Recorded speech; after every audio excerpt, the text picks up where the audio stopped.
Yes, there's another question here.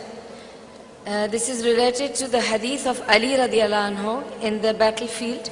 How do we remain steadfast in the face of our enemy whom openly mocked our Prophet sallallahu alaihi wasallam? This question is from a sister. Okay, that's a very good question. What do we do when somebody insults our Prophet sallallahu alaihi wasallam? The first time it happened to me, I was at George Mason University giving a speech. After the speech, one came up to me. He's not Muslim. He was an old man, actually, and he knows Arabic, and he came in my face, and he said, "What do you say about a 53-year-old man that has sex with a 6-year-old girl?" Whoa, when he said this, I almost passed out, because I couldn't believe anybody would talk like this. I couldn't believe somebody would say something like this. I knew what he meant by what he said. I was so upset, I started taking my coat off. And I would give it to the sheikh who was with me. I said, you know, just hold my coat. I'm going to go on this guy. And as I was taking my coat off, I looked at him, I said, this depends on your question. If it's a rhetorical question, or if you're insulting my prophet, in which case I'm going to take you out back and beat your head off your shoulders. He said, no, it's rhetorical. I said, in this case, it doesn't need an answer. Obviously, what he said, no Muslim would support this idea. Because our Prophet ﷺ never would do something like this. Our Prophet did not do what this man said. But the way he said it, people would think, this is Muhammad. Our Prophet ﷺ was the example for us. And he was the mercy to mankind. I had to go to the scholars and ask them, how do I answer the question? They said, first of all, you don't get angry. This is in the hadith of Rasul ﷺ. La tagdab. Somebody said, give me nasiha. La tagdab. And then, la tagdab, la tagdab. Don't get angry. Take it easy. Keep your cool. Take it easy. Second thing is, when you don't know, just say, I don't know. But be kind to them. Maybe they will listen to the answer. So the next time, I saw the same guy again. I'm ready. This time, he started with another question. It's nothing but an insult, the way he said it. But this time I said, thank you for asking me about my religion. He went, huh? He didn't expect that. He thinks I'm going to get angry. Not now. I know we shouldn't do that. Thank you for asking me about my religion. And then, say this. As a Muslim, I cannot lie. As a Muslim, I cannot lie. If I lie, I can go to hell. And if I don't tell the truth, if I make a mistake, you can check it out anyway, because everything in Islam is preserved 100%. Mia mia. The Quran and the Sunnah, we still have it today as we had it centuries ago. So it's there. So it's easy. We can find the answer. But by the way, and here it comes. Are you listening? If, while you are listening to my answer, you like the answer so much that you say, that's better than what I have, are you going to be ready to make a move to something better? He said, yeah. And then I began to give the answer. First of all, the hadiths are in Bukhari, and it's two. One, it says Aisha's 6 years old, and her mother, listen to the hadith, her mother comes to her and takes her into the house. She's playing in the dirt. Her mother takes her into the house to her father. So far, did you hear the word sex in there? No. And her father is doing a tradition which is a part of the Arab tradition forever.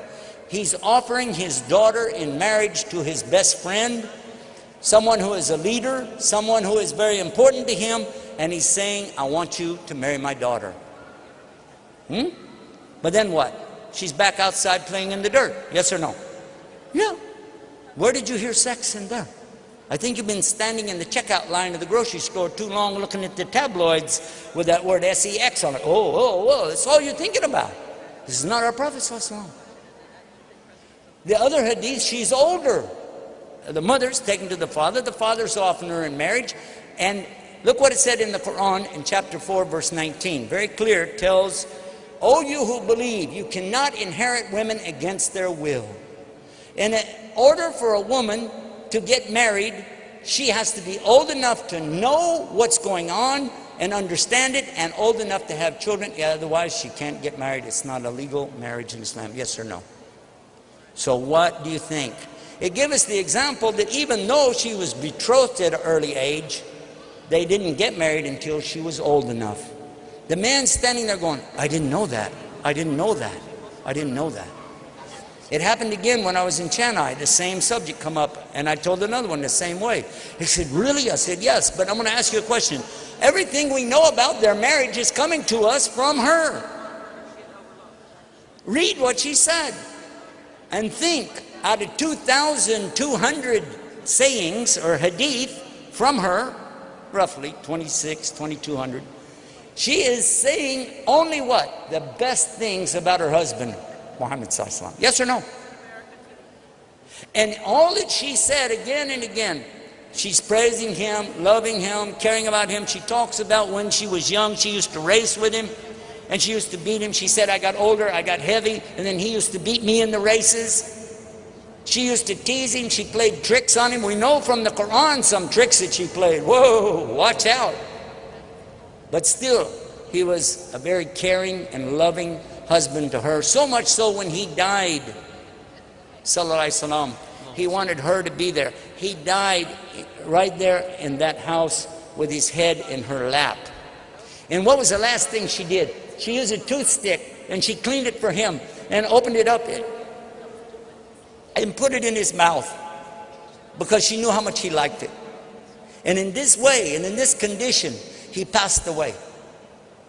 And for the rest of her life, she narrated from him and never said a single bad word ever about her husband. Do you know any women today who could go their whole life and never say something bad about their husband? Hello? Do you know a woman who can go even 1 year or 1 month or 1 week, maybe not even 1 day, and she's saying something about her husband? Aisha radiallahu anha never said a single bad word on her husband. Yes or no?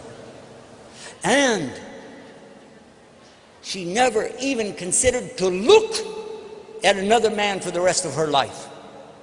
In her heart and in her mind, she is still married to Muhammad sallallahu alaihi wasallam, and they will be together in Jannah, in the paradise, and live there happily ever after. I'm asking you a simple question.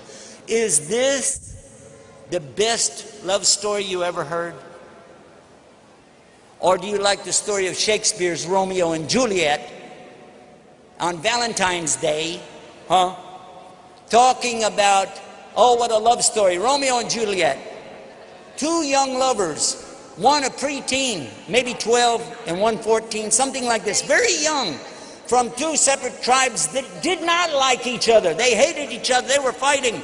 So the Capulets on the one side, and the other family on the other side, and they hate each other. And they don't want their children to even know each other, so they sneak behind their back. Did they get married? No. What did they do? I don't want to mention. And then what? One of them commits suicide. And then the other one commits suicide. According to the Jewish religion, Christian religion, and Islam, they go to hell. Compare that to the story of Muhammad and Aisha. And tell me what you think is really the story of romance. And he said, Ashhadu an la ilaha illallah, ashhadu Muhammad Rasulullah. MashaAllah. Just remember this, no matter how harsh the questions come, you have a responsibility to present Islam in the best way. Don't try to be Ahmed Deedat, or don't try to be Zakir Naik, don't try to be Yusuf Estes. Be you. Be yourself as the best Muslim you can be. Wallahi.